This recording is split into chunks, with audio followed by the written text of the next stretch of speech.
Hello, welcome along, Nigel with your Nigel's Modelling Bench, and welcome back. So here we are now with part 7. I might not call this part 7, I don't know, we shall see. This is basically the Stratos, and as you can see we have the arches glued on, as I showed you in the end of part 6. One of the biggest problems with this is that we've got the, as you can see, we've got this inner lip here, The way it's designed is so that this inner arch blends in with the outer arch of the existing panels, but that's not right. It needs to be like this, and as you can see, this has been opened up, so we've just got a lip around the edge there now. We've removed all the meat from in here, as you can see that's all gone, okay, and then this here I've scribed it and then bent it over to get that thinned out there because it shouldn't have this great big thick section. And then when we come along with the interior part, with the inner arch liners and everything, you can see that slots in there, and then we've got the inner arch is widened accordingly to meet with the outer arch, and this is how the real car is. So you've got this straight across there, so that you can have plenty of bump in the suspension and the tyre won't rub. With this one here, the tyre would actually rub on there.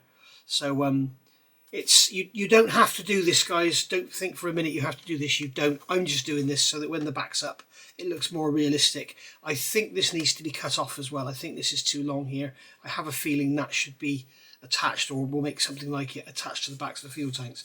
But we shall see. I don't know what the rally cars were like, but the photographic reference I've got from a very kind gentleman up north shows it like this.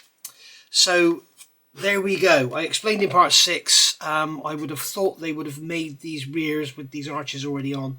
They didn't. You actually bought a panel and riveted it on, and then they cut away the whole side panel and riveted this piece on, and then blend it all in the back with fiberglass. So and it's quite clear when you see the photographs of this gentleman's car up north, you can tell. So yeah, very nice indeed. So how did I get to this end here? Sorry, I'm not going to touch the ends because, as I showed you in part 6, you can see here, I don't know if it's a cock-up or if it's supposed to be like that, but you can see here the original line of the rear end goes along here. Let me find something to point with. You can see the original rear end is here, but the actual wheel arch comes out further, which means where it butts up to that panel behind the door, it means we're going to have part of the inner. So I'll deal with that when it's all together and get it nicely fitted. There's no point in working around and finding I have to cut and grind it all to make it fit.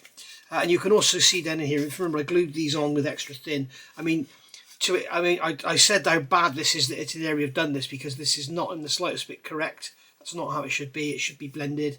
But the fit is absolutely incredible. You know, when you look at the actual shape you've got there, the fit they've got on that is absolutely incredible on both sides. It is really good. So hats off to Italeri for that. That's absolutely brilliant. This down here needs to be blended in so it all looks like one, and then we're going to put filler around here and get a nice radius going in there. We'll deal with that when it's all done. So how did I get to this? Now I'm tempted to kind of just leave the camera running, or maybe speed up or something. We shall see. But basically I've got this little drill, and I've got these little shitty drills. I hate these things. They're tungsten carbide. They're very brittle. They've got a very coarse helix on them, as you can see, so they kind of self-tapper themselves into the plastic. They're okay in a motor tool, but when you use them by hand, they just tend to go in and snap off. I think they're garbage compared to these drills here, the micro box ones. I think they're garbage. The only benefit of them, of course, is they all have the same size shank, so you don't have to keep changing pin vices or chucks or anything. But there we go. So this comes from Amazon. Please don't ask me for a link because I can't be bothered to go and look, to be honest. There are loads and loads of different ones. They all look the same. So freeze frame and then minimize the screen and then go look on Amazon. There are brown ones, green ones, beige ones. They're all the same and they've all got a different name. Just get the cheapest one because they're all the same. And they all come with a little box of tools like this. And yeah, I don't know, I can't remember much they are, but they charge off a USB off your computer. Absolutely brilliant little thing. So there we go. I'm on the slowest speed, and all I'm going to do, you can see I've drawn let's turn this off. You can see I've drawn a pencil line around the edge. I've just got my finger and drawn a line around the edge, just as a rough guide. Obviously I'll stay inside of that, and I'm using the drill on the lowest speed, and all I'll do is just literally come in and drill a hole, and then drill a hole, and then drill a hole like this. Just keep going like that. Alright, and then we can literally drag the drill through the holes just like that. Okay, and that's how we're cutting those out. And then with it still running, just take the swarf off. It makes a hell of a mess. And then I'm going to go around here and do the same around the edge. Just chain drilling, and it's touching the inner arch, but that doesn't matter. I mean, in reality, this inner area is rough as old boots anyway. It's fiberglass. It's not in any way, shape or form clean and tidy. It's really rough on the real thing. So bear that in mind. Don't worry about being all neat and tidy and everything. If you wanted to replicate that fiberglass look, I'm not quite sure how you would do it, but there we go. So we can just chain drill through here. As I say, I'm going to keep the camera running. If you want to fast forward, just fast forward. It'll be quite obvious when I'm finished. I might even speed it up myself.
And there we go. So all I've got to do now is come in with a knife, pick up that edge. There we go. If you remember, I did actually put some glue on here, so it is slightly glued in a very tiny area. We can just come along and break that out of there. So that's that gone. So all we've got to do now is go in and clean up around that edge. But before we do that, we'll get rid of this arch here. Now we've got a line here. You can see this moulded line here. We can follow inside that. So again, what we'll do is just come in and just chain drill inside that line.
I think what I'm going to do now is just put this rear end in and just quickly mark here, because I seem to remember, yeah, that's right, if it stay inside there I'll go too deep. So you can see that where that pencil line is, it's inside of this moulded crease line.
There we go.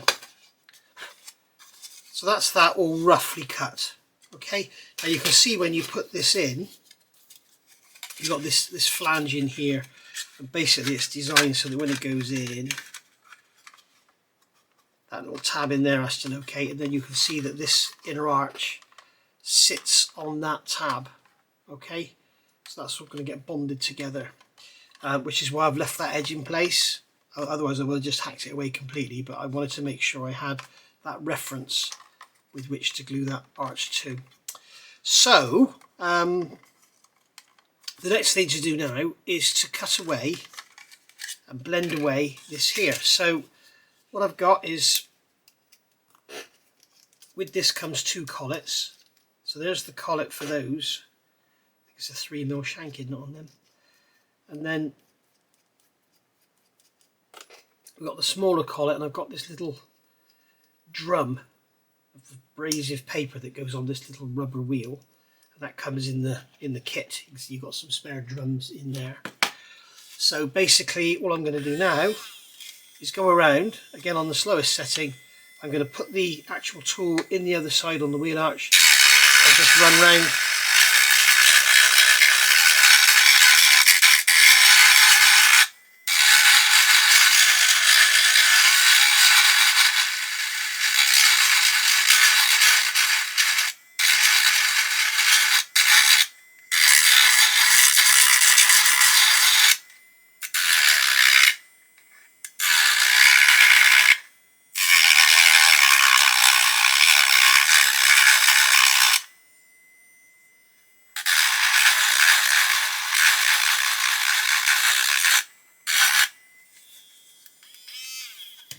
And as I say, it doesn't need to be neat and tidy at all because it's hidden. This one here needs to be neat and tidy because it's exposed. This one here is hidden underneath plastic sheet. So we can see on here we've got a bit of a lump going on. So I'll just get in there.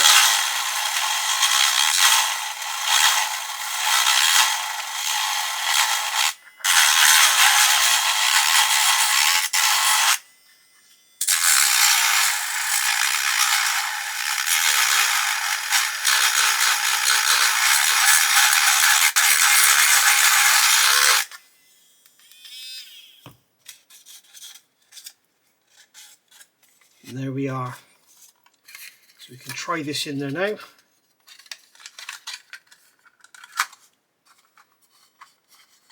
You can see where we need to be sub-flush all the way around, that's all that matters, but don't grind away so much. You can see we've got, it's higher here, it's, oh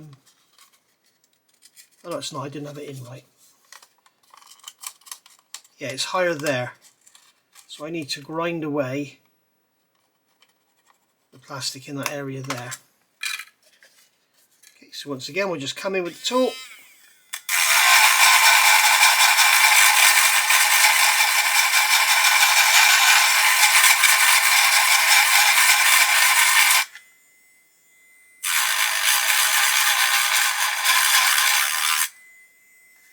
And then with the end of the tool, I can come in and just clean out that corner. And there we go. And then I'm just going to grab a knife and just remove, there's a little lump on there. There we go. And that is that. And you've seen how to throw it on the ground. You've seen how quick that's been. We just go along and scrape off the edges, remove any swarf. As I say, in here you can see where the drill has touched the inner arch. It doesn't matter because it's all rough as old boots on the real thing anyway. Okay. So I just need to take some more off of that end.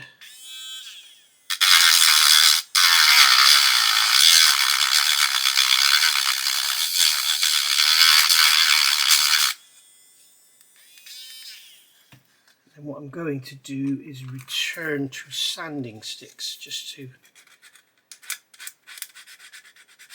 straighten that out a bit. And then grab a knife and clean up the edges.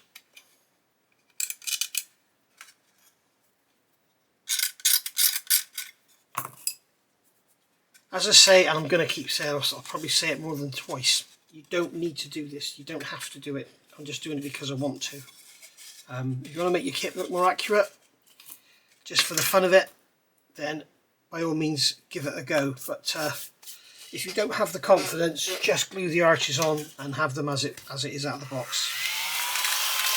The exterior, this is a little T-Hoo desk vacuum, by the way, available on Amazon. The exterior will look no different. It will look no different from the outside whatsoever. The only thing you'll see is this big flat panel in there behind the wheel, which won't look right. But there we go. So I'm going to go around now and just clean up this edge. Okay, so I'm going to do this as nicely as I can.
What just happened there is something you really don't want to happen. What happened was the tool was in here and I let it roll out, and you can see it's taken a gouge out of the corner there. So that'll have to be filled now. It's such a shame. I wanted to get the whole thing done with no repairs. And let myself down there. Right, so we've now got cleaning up to do, thinning out, and also blending. So we got some hairy swarf there. Just get rid of that. And then with the sanding stick, I'm going to come along and just, this will just level out and take away any obvious little high spots. Now, as I say, don't worry about having it perfect at this stage. You can always come and clean it up later. But in reality, the real things, I've got dotty underneath my feet here. What's going on? The real things weren't very straight and nice anyway. So there we are.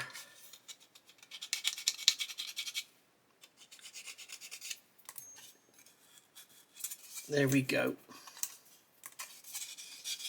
So that's that. All right, now we can come along with our little vacuum again and clean up, just like so. And then we can take our inner, plonk it in like that. Make sure it's seated correctly. Check we've got that arch correctly located. We don't have any high spots. Nope, that's good. Then I've got a piece of plastic card here. I've cheated here. I've cut this because I know what shape it needs to be. So I cut that. That's basically the shape it needs to be. This is the back end. And what I'm going to do, that's going that way. So I'm going to grab a rule. Okay, put that down on the bench. And pull the plastic card underneath. And that will give it a natural curve. And then that will go in there. Okay, and I'm going to push the back end in into the corner. So I need to remove some plastic from the corner. Where's my little knife? I need to come in here and remove plastic, put a sharper radius in that corner. As I say, this can all be cleaned up afterwards, tidied up. Probably better if you put some paint on it so you can see what you're doing, because with it all just white you'll think it's lovely, and you put some grey primer on it like a right mess. So make sure that's held in place, and then that, get all that dust out of there. That's going to go in there like that. Okay, and then as you can see, the top will come round and meet it. Oh, the one thing I haven't done yet is this top edge. So what we're going to do, we're going to scribe a line, and it's going to be across from there to there. Okay, it's roughly the same. It doesn't need to be perfect.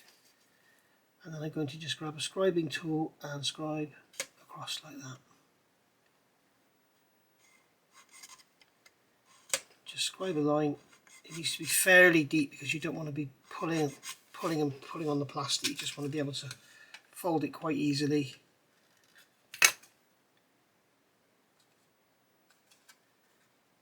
There we go. I'm going to make it a little bit deeper at the back there. That's why I have to use a knife at the back because I can't get in there with the tool, with the scriber. And make it a bit deeper here.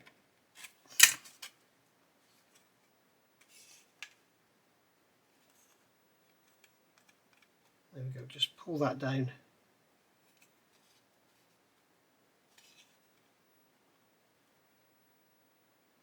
I just want it to naturally sit there. I don't want to have to pull anything about.